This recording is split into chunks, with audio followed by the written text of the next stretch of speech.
100 مرتبہ پڑھ کر جو دعا مانگی جائے وہ قبول ہوتی ہے۔ سورہ بقرہ کی تلاوت سے شیطان گھر سے بھاگ جاتا ہے۔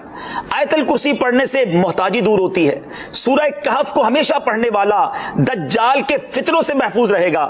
والدین کی قبر پر ہر جمعہ سورہ یاسین کی تلاوت کرنے سے اس کی حروف کی تعداد کے برابر ان کے گناہ بخش دیے جاتے ہیں۔ جو قریب المرگ ہو اس پر سورہ جاسیہ کا دم کرنے سے خاتمہ بالخیر ہوتا ہے۔ سورہ حجرات کا پڑھنا اور دم کر کے پینا گھر میں خیر و برکت کے لیے مفید ہے۔ سورہ قاف پڑھنے سے جو باغ ہوتے ہیں ان کے پھلوں میں کثرت ہوتی ہے۔ سبحان اللہ۔ سورہ رحمان 11 بار پڑھنے سے تمام مقاصد پورے ہوتے ہیں۔ سورہ واقعہ جو شخص روزانہ پڑھے گا اسے کبھی فاقہ نہ ہوگا۔ سورہ ملک کو ہر رات پڑھنے والا عذاب قبر سے محفوظ رہے گا۔ سورہ مزمل کو 11 بار پڑھنے سے ہر مشکل آسان ہو جاتی ہے۔ سورہ مدثر کو پڑھ کر حفظ قرآن کی دعا مانگنے سے قرآن کریم کا یاد کرنا آسان ہو جاتا ہے۔ سورہ النازعات پڑھنے سے جاں کنی کی تکلیف نہیں ہوگی۔ سورہ ضحیٰ پڑھنے سے بھاگا ہوا آدمی واپس آ جائے گا۔ سورہ علم نشرح کو جس مال پر پڑھ دیا جائے اس میں خوب برکت ہوتی ہے۔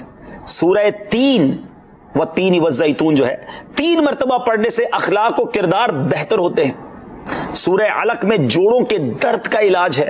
سورہ قدر جو صبح و شام پڑھے اللہ عز و جل اس کی عزت بڑھا دے گا۔ سورہ بینہ برس اور یرکان کا علاج ہے۔ جس آدمی یا جانور کو نظر لگی ہو اس پر سورہ عادیات کا دم مفید ہے۔ سورہ قارعہ پڑھنے سے بلاؤں سے حفاظت رہتی ہے۔ سورہ تکاثر کو 300 بار پڑھنے سے جلد قرض ادا ہو جاتا ہے۔ سورہ عصر پڑھنے سے غم دور ہو جاتا ہے۔ سورہ ہمزہ اور سورہ فیل دشمن کے شر سے حفاظت کے لیے اور سورہ قریش جان کی حفاظت کے لیے بڑی مجرب ہے۔ سورہ ماعون بڑی مشکل کے وقت میں پڑھنا بہت مفید ہے۔ سورہ کوثر کی تلاوت سے بے اولاد صاحب اولاد ہو جاتا ہے۔ سورہ کافرون 1/4 قرآن کے برابر ہے۔